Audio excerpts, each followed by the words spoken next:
Bienvenue, merci de suivre RTI 1, les titres de ce 20h. La 5e session du groupe de travail Côte d'Ivoire Global s'est ouverte aujourd'hui à Abidjan. Sujet principal, le suivi de l'investissement privé en Côte d'Ivoire et à l'extérieur. Le ministre des Affaires étrangères a fait un point de la visibilité du positionnement de la Côte d'Ivoire à l'international. Les heures complémentaires, un véritable problème dans l'enseignement supérieur en Côte d'Ivoire. Le pôle scientifique d'innovation de l'université Félix Houphouët-Boigny de Bangerville abrite des rencontres en vue de trouver des solutions et ainsi mettre fin aux grèves à répétition dans les universités et grandes écoles du pays. Le compendium des compétences féminines, un programme pour la promotion du genre en Côte d'Ivoire. En ce mois dédié à la femme, focus sur cet outil de promotion du genre mis en place par le gouvernement en 2012.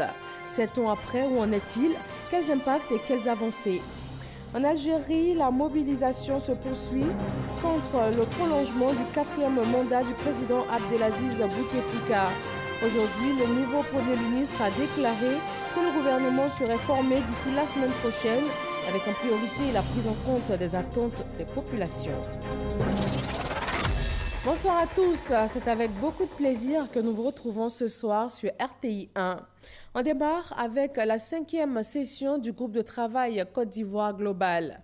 Il a été question du suivi de l'investissement privé en Côte d'Ivoire et à l'extérieur et de faire surtout une évaluation planchée sur les attentes envers l'État. Les investissements directs étrangers en Côte d'Ivoire en 2018 se chiffrent à 356 milliards de francs CFA. Cette session a eu pour principal invité le ministre des Affaires étrangères, Marcel Amon-Tano. C'est un reportage signé Jean-Luc Mangbo. Faire gagner les entreprises ivoiriennes à l'international, renforcer l'attractivité de la Côte d'Ivoire en matière d'investissement privé.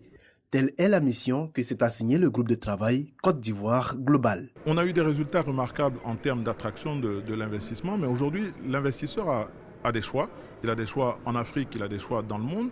Donc, il faut, comme un client, le fidéliser. On estime que évaluer les politiques publiques fait partie du jeu démocratique et faire connaître les attentes du secteur privé à l'État est un outil primordial pour aider et éclairer la décision publique.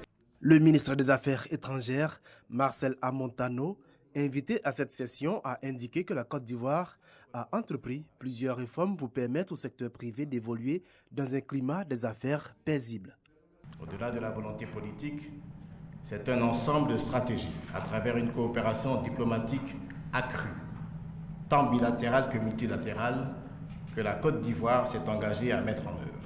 Des échanges francs entre le ministre et les hommes d'affaires qui n'ont pas manqué de relever les difficultés qu'ils rencontrent dans leur conquête des pays étrangers. Tout en leur réitérant l'appui de son ministère, Marcel Amon-Tano a lancé un appel aux pays partenaires commerciaux de la Côte d'Ivoire. Je voudrais leur rappeler que la politique d'ouverture économique de la Côte d'Ivoire ne saurait continuer de souffrir du manque de réciprocité à l'égard des hommes d'affaires ivoiriens. Que leur marché soit également accessible aux entreprises et start-up ivoiriennes. Rappelons que les investissements directs étrangers en Côte d'Ivoire se sont élevés à 356 milliards de francs CFA au cours de l'année 2018. En économie, la technologie blockchain, qu'est-ce que c'est? La Confédération générale des entreprises de Côte d'Ivoire a entrepris de l'expliquer à ses membres. Les entreprises ivoiriennes ont été formées sur les enjeux de cette technologie qui permet d'effectuer des transactions via Internet et sans intermédiaire. Une formation aussi bien pour leur transformation digitale qu'économique. Jean-Luc Mangbo. Elle est considérée par les acteurs du monde des TIC comme la deuxième révolution de l'économie numérique après Internet. La blockchain, cette nouvelle méthode de sécurisation et d'authentification des transactions, aurait le pouvoir de faire sauter bon nombre d'intermédiaires, avocats, notaires, banques. En Côte d'Ivoire, on a un grand problème de tout ce qui est le foncier. Sur les puces coutumières, le foncier, quelquefois il y a quelqu'un qui réussit à vendre un terrain à 10 personnes. Avec la blockchain, c'est impossible, puisque dès la première transaction, une fois qu'elle est validée, elle est cryptée, elle est connue de tous. Donc, à partir de là, on ne peut rien faire d'autre que de valider ces transactions. Les premières transactions, c'est autour de la crypto-monnaie. C'est-à-dire que vous achetez des choses en Bitcoin, vous vendez des choses en Bitcoin, vous faites des dons par exemple à Wikipédia en Bitcoin, des choses comme ça. Ensuite, les entreprises s'en servent de façon générale pour baisser le coût des transactions.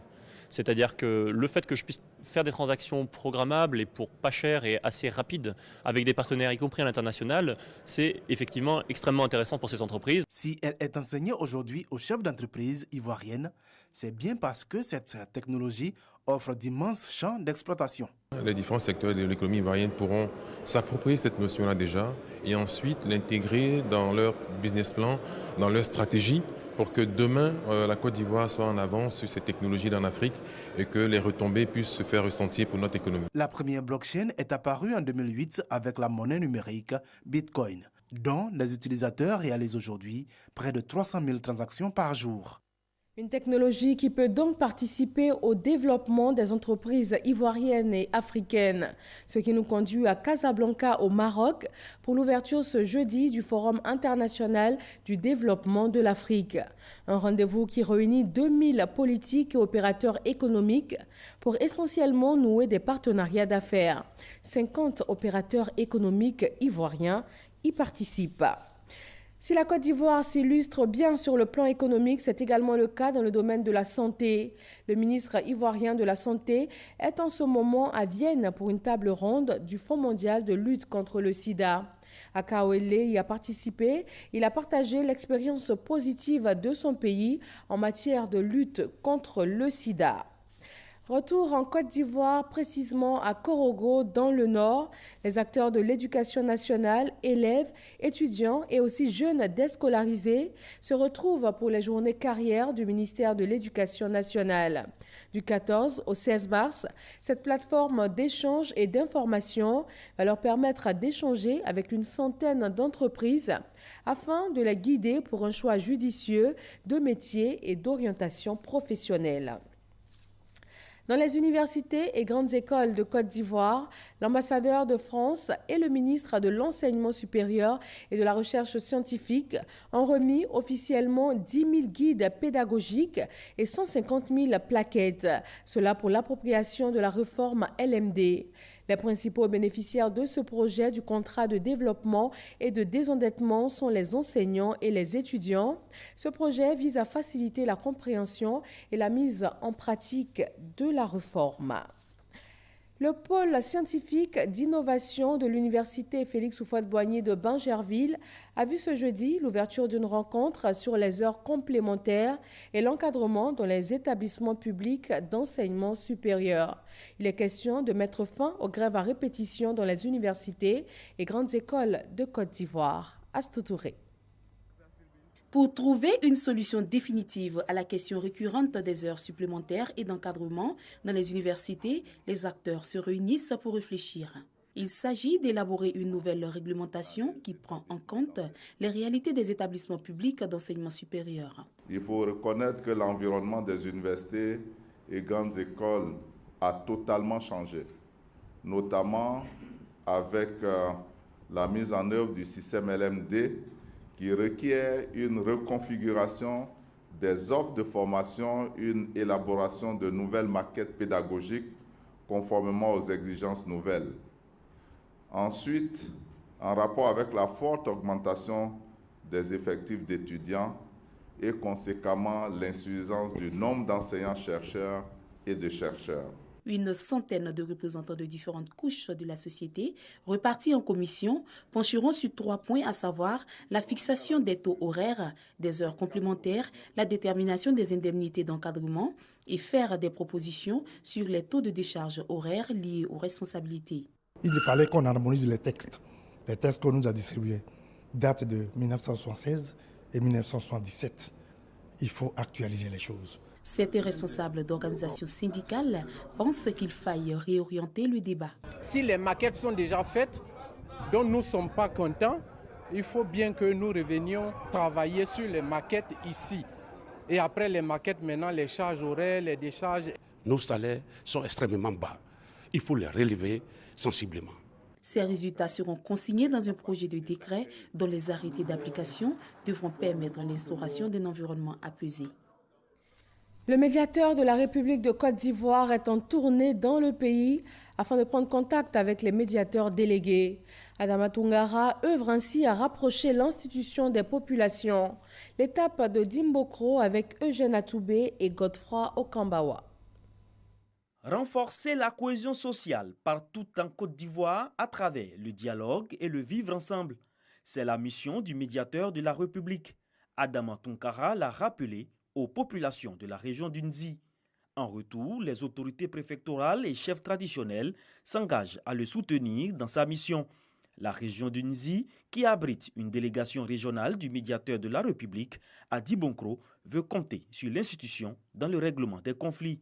À Dibonkro, ce sont notamment la difficile cohabitation entre éleveurs et agriculteurs, les questions foncières au centre desquelles l'orpaillage clandestin et parfois les conflits intercommunautaires.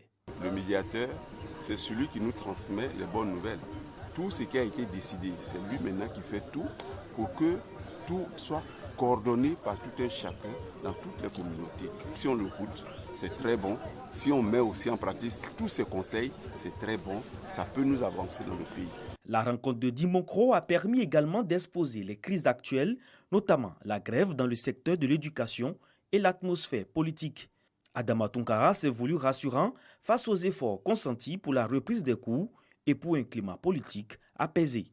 Nous avons reçu toutes les parties prenantes à cette crise, notamment les syndicats d'enseignants et d'étudiants, ainsi que les parents d'élèves et les ministres chargés de l'éducation de notre pays. C'est le lieu d'inviter tous les acteurs de l'école ivoirienne au dialogue et au calme dans nos établissements, chefs coutumiers, leaders religieux, responsables d'associations des femmes et des jeunes. Investissons-nous dans la voie de la prévention des conflits, de la cohésion sociale et du vivre ensemble. Après Dibonkro, le médiateur de la République et sa délégation se rendront dans d'autres régions de la Côte d'Ivoire, dont le Gontougo et le Boukani, afin d'installer les médiateurs délégués. Autonomisation de la femme, promotion du genre et de l'égalité.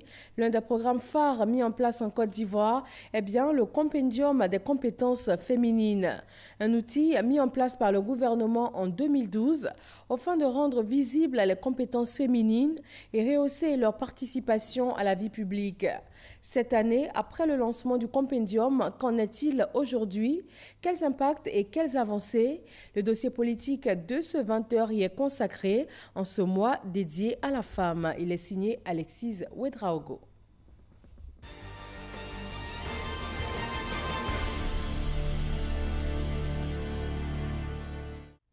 Six femmes ministres, une secrétaire d'État, 29 autres députés sur les 255 contre l'Assemblée nationale. Les talons aiguilles se font encore très peu entendre dans les couloirs des nominations. La Côte d'Ivoire a ratifié la plupart des conventions internationales relatives à l'égalité entre les genres. Pourtant, le pays est encore loin du compte dans l'égalité entre les sexes. En 2012, pour réduire le gap, le compendium des compétences féminines voit le jour.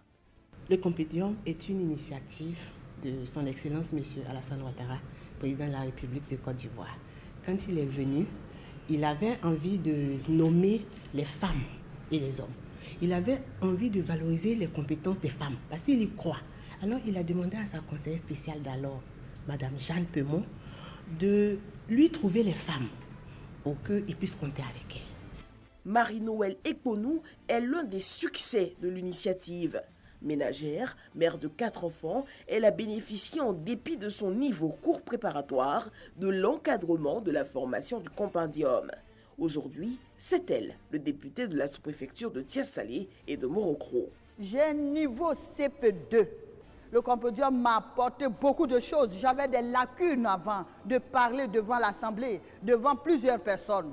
Avant, j'avais honte de parler devant 2-3 personnes. Mais aujourd'hui, je peux m'exprimer devant le monde. Entre autres objectifs du compendium, renforcer la visibilité, la participation et le leadership des femmes dans la gestion des affaires publiques et privées, fournir des informations utiles pour le recrutement, la nomination ou la représentation des femmes, identifier les secteurs où elles sont sous-représentées en vue d'inciter des mesures correctives. Là où elles sont nombreuses, vous voyez ici l'histogramme, ça nous montre que c'est dans les activités judiciaires, les activités d'enseignement, le marketing et la force de vente.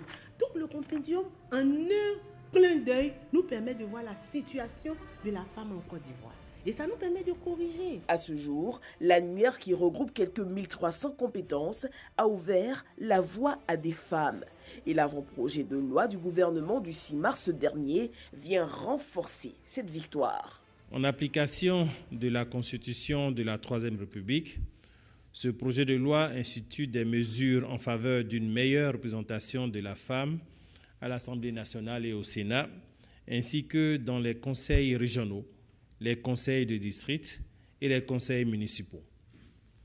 Ainsi, il impose pour les scrutins uninominaux ou de liste un quota minimum de 30% de femmes sur le nombre total des candidats présentés pour les scrutins relatifs à l'élection des députés, des sénateurs, des conseillers régionaux, des conseillers de district et des conseillers municipaux. 30%, c'est pas rien, c'est à saluer. Je crois que dans les années à venir, ce pourcentage augmentera. C'est vrai que la décision a été prise, mais il va falloir que cela soit réel, même si on peut aller au-delà des 30%, ce serait déjà une bonne chose. Cela donnera encore plus de crédibilité à nos institutions, donc c'est une bonne chose. Pendant 8 ans, nous avons formé les femmes. Elles sont prêtes. Il ne faut plus que ce soit seulement 200 femmes, 1000 femmes. Il faut y mettre les moyens. C'est un plaidoyer que je fais. Aussi bien au niveau du gouvernement que des partenaires au développement, que des partenaires même à l'international, pour que beaucoup plus de femmes puissent bénéficier. Le compendium travaille aussi à la certification genre. Elle devrait permettre aux entreprises employant un grand nombre de femmes d'améliorer leurs performances. Mieux, le compendium s'ouvre aussi aux jeunes. 30% de l'annuaire devrait leur être dédié. Le message est aussi lancé aux femmes. Plus d'audace et d'engagement pour que retentissent de plus nombreux talents aiguilles dans les couloirs des nominations. Merci à Alexis Ouedraogo pour ce dossier consacré ce soir au compendium des compétences féminines de Côte d'Ivoire. Parlons d'accès à l'eau potable. Le village d'Angoda, dans le département de Toumoudi, compte désormais une pompe de plus pour renforcer les capacités de son château d'eau. Un ouvrage qui vient en réponse à la pénurie d'eau potable en saison sèche. Il a été officiellement inauguré par la ministre Raymond Goudou-Kofi. Léon Brou. Angoda, à 14 km au nord de Toumoudi. 4 villages réunis, plus de 8000 âmes, des groupes scolaires, un collège, de l'électricité, des installations d'eau potable, bref, tout d'une ville, seulement l'accès à l'eau potable pas régulier. Nous avons bénéficié d'un château d'eau, mais il s'est trouvé qu'à un moment donné, avec la saison sèche, le château est à sec. Et les pompes villageoises que la société qui a construit les bâtiments en a donné, c'est aussi parti à sec. Il y a des moments où l'eau vient. Peut-être que ça peut venir le soir ou bien matin, ça ne vient pas. Pendant la saison sèche, là, ça ne vient pas du tout. On est obligé d'aller dans les pluies. À l'origine, vétusté des infrastructures doublée de l'insuffisante capacité du château d'eau face à l'augmentation de la population. Pour aider à résoudre cette situation, voici la réponse de Raymond Goudou-Kofi. Cette pompe à motricité humaine, la seule fonctionnelle à l'issue d'un test réalisé sur 5 forages avec l'appui de l'UNICEF. Cette pompe aussi pour approvisionner la cantine de ce groupe scolaire de 4 écoles, jamais opérationnelle, faute d'eau. Il faut que vous me dites ce qui ne va pas. À ce moment-là, on essaie de trouver des solutions. Je ne pourrais pas tout résoudre, c'est vrai. Mais là où ma main arrive, c'est là où je pourrais faire. On est très contents. Après tout, l'eau est très importante. On est très contents. C'est seulement on vous dit merci. Le château qui est là, maintenant c'est petit. Donc on souhaite que le gouvernement vient nous faire ça, augmenter. De l'eau régulièrement dans les robinets d'Angonda, ce n'est pas impossible, rassure Raymond Goudoukofi, la ministre de la modernisation de l'administration qui appelle à la cohésion et à la paix. Le but, permettre la mise en œuvre de l'année du social décrétée par le président Alassane Ouattara. Le Japon fait un don de 166 millions de francs CFA à la Côte d'Ivoire, principalement pour la construction de salles de classe et de cantines scolaires. L'ambassadeur du Japon en Côte d'Ivoire et les communes bénéficiaires ont signé l'accord de convention. Victorine Yaoyoboué. Une vingtaine de salles de classe équipées, un bâtiment administratif, 2 cantines scolaires d'une valeur de 166 millions de francs CFA. C'est le don de la République du Japon aux collectivités locales de Côte d'Ivoire. Les premiers bénéficiaires sont les communes de Sifié, Lakota et Vavois. Particularité de ce don, il va directement aux communautés locales. D'où la présence des responsables des COGES du Collège moderne de Sifié et de 2 établissements primaires de Vavois et de Lakota à la signature de convention. La réalisation de ces projets éducatifs contribuera à l'amélioration des conditions d'apprentissage et de travail en faveur de près de 1700 élèves et leurs instituteurs. Zoumana Meïté Anliou, représentant l'Union des villes et communes de Côte d'Ivoire, UVIC aussi, a relevé l'importance de cet appui du Japon à la Côte d'Ivoire.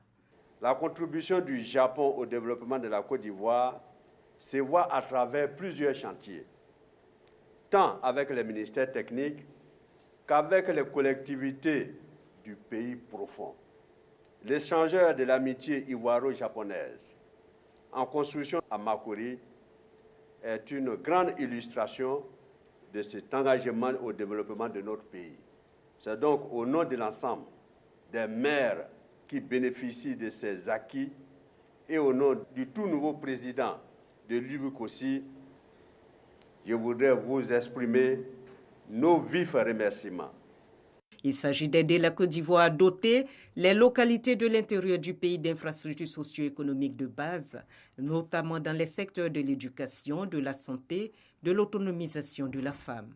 À terme, ce programme japonais devrait contribuer à la réduction des disparités entre les zones urbaines et rurales. Outre les COGES, les associations de femmes et les mutuelles de développement légalement constituées peuvent postuler pour bénéficier de financements similaires. On se rend maintenant à Yamoussoukro pour l'ouverture des Journées nationales de la communication et du marketing, une plateforme d'échange et de partage entre les professionnels du milieu. Les travaux portent sur les défis actuels de ces secteurs d'activité. Ils sont présidés par le ministre de la Communication et des Médias, Kader Sogodogo. C'est parti pour la 4e édition des Journées nationales de la communication et du marketing, une rencontre annuelle destinée aux chefs d'entreprise et aux responsables de la communication et du marketing des entreprises publiques et privées, un carrefour du donner et du recevoir.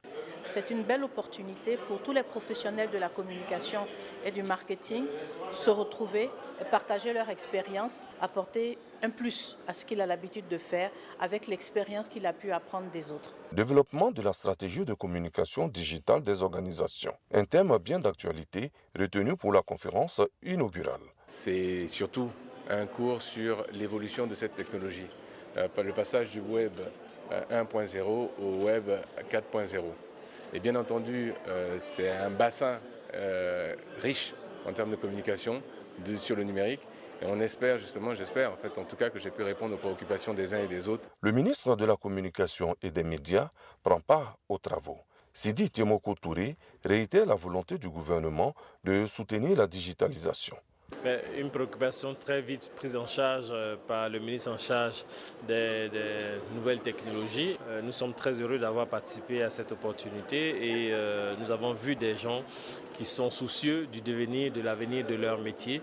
Des échanges ont eu lieu, il y aura de l'apprentissage, il y aura de la formation et tout ceci est valorisant pour le corps des communicants et des marketeurs, mais surtout pour les ressources humaines qui y sont, qui seront valorisées davantage dans la perspective, je l'espère, de l'émergence que nous ambitionnons tous pour 2020.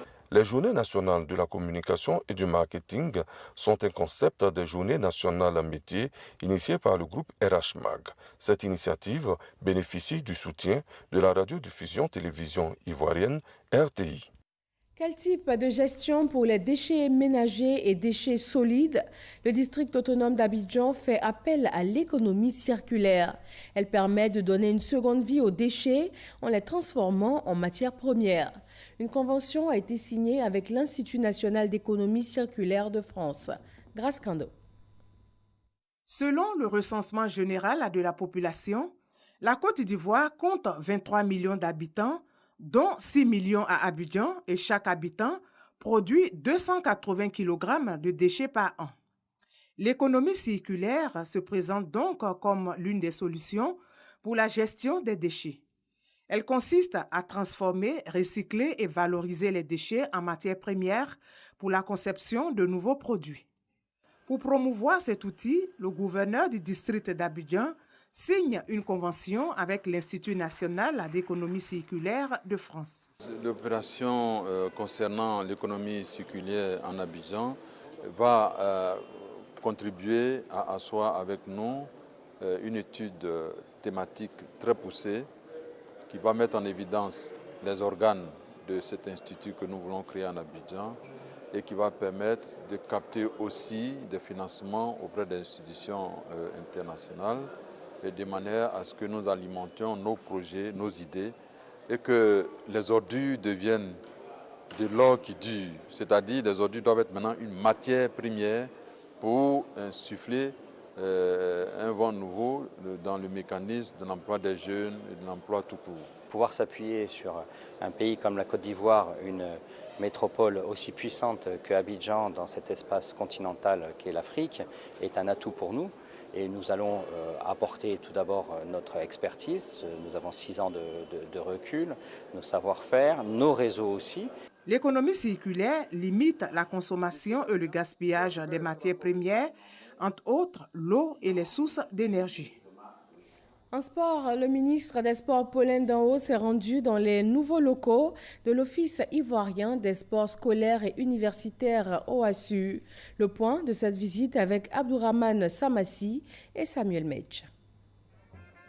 L'OASU se veut une entreprise moderne aux activités efficientes et efficaces dans la réalisation des objectifs à lui assignés par le gouvernement ivoirien. C'est dans cette optique qu'elle a reçu, dans ses nouveaux locaux, dans la commune de Cocody, le ministre des Sports, Paulin-Claude Danho, ce 12 mars 2019.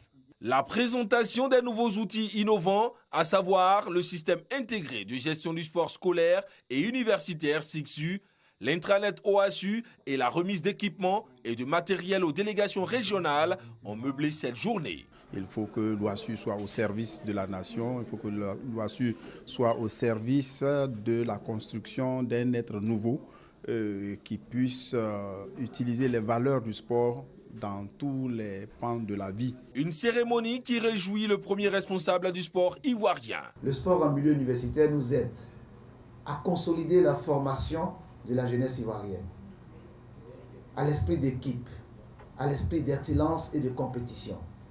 Et c'est ainsi que nous pourrons donc construire l'Ivoirien nouveau.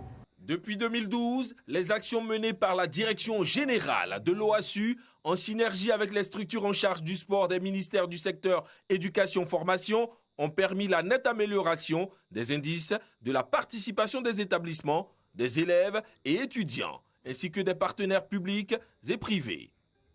La CAN 2019 se prépare. Le sélectionneur des éléphants de Côte d'Ivoire a officialisé la liste des 24 joueurs qui vont prendre part au match contre le Rwanda et contre le Libéria pour les éliminatoires de la Coupe d'Afrique des Nations de football. Samuel Medj. Pour le compte de la dernière journée des éliminatoires de la CAN 2019 qui opposera la Côte d'Ivoire au Rwanda et pour le match amical contre le Libéria, Ibrahim Kamara a livré une liste de 24 joueurs. 3 gardiens de but. Boho Sylvain, Sissé Karim, Badra Ali. Défenseurs, Aurier Serge, Eric Bailly, Wilfried Canon, Onlo Koulibaly, Bakayoko Mamadou, Bamba Abdoulaye, Traoré Ismaël, Deli Simon.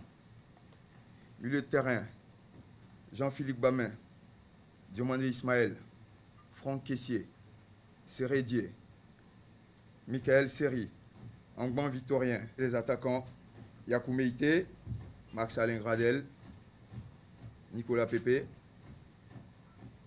Wilfried Zaha, Jonathan Kodja, Roger Assalé, Maxwell Niali Cornet. Une liste à travers laquelle le sélectionneur de l'équipe nationale de Côte d'Ivoire s'inscrit totalement dans la continuité de l'objectif, d'où le retour de Sissi Abdoul Karim, Wonlo Koulibaly, 2 pensionnaires de la Ligue 1 ivoirienne, également Bomba Abdoulaye et Simon Deli de Slavia Prague. Le sélectionneur ivoirien s'est longuement attardé sur la non-sélection de Yao Kwasi Gervais, brillant en Série A avec Parme. Gervais, il fait de bonnes prestations. Gervais, ce n'est pas le match, l'absence du match du Rwanda qui va rendre Gervais mauvais ou qui va le rendre meilleur. Mais par contre, je pense qu'il y a des gens dans ce groupe qui ont besoin de s'exprimer, qui ont besoin de saisir l'opportunité de rester dans le groupe ou de le quitter. Déjà qualifiée pour la prochaine Coupe d'Afrique des Nations, la Côte d'Ivoire recevra à Abidjan le Rwanda en match comptant pour la 6e et dernière journée de la phase de poule le 23 mars avant de se frotter au Libéria 3 jours plus tard en match amical au Félicia. Dans l'actualité internationale en Algérie, la mobilisation se poursuit contre le prolongement du 4e mandat du président Abdelaziz Bouteflika. Les contestations portent essentiellement sur le report du scrutin présidentiel initialement prévu le 18 avril. Aujourd'hui, le nouveau Premier ministre a déclaré que le gouvernement serait formé d'ici la semaine prochaine avec des technocrates et représentatifs de la société, avec des jeunes et des femmes. Il précise que les revendications de la jeunesse algérienne vont constituer les lignes directrices du nouveau gouvernement. Et puis sur le dossier du Brexit, les députés britanniques ont voté massivement ce soir pour un report du divorce avec l'UE, théoriquement prévu pour le 29 mars jusqu'au 30 juin prochain. Et voilà, c'est tout pour ce journal. Merci de l'avoir suivi. Très bonne fin de soirée avec les programmes de RTI1.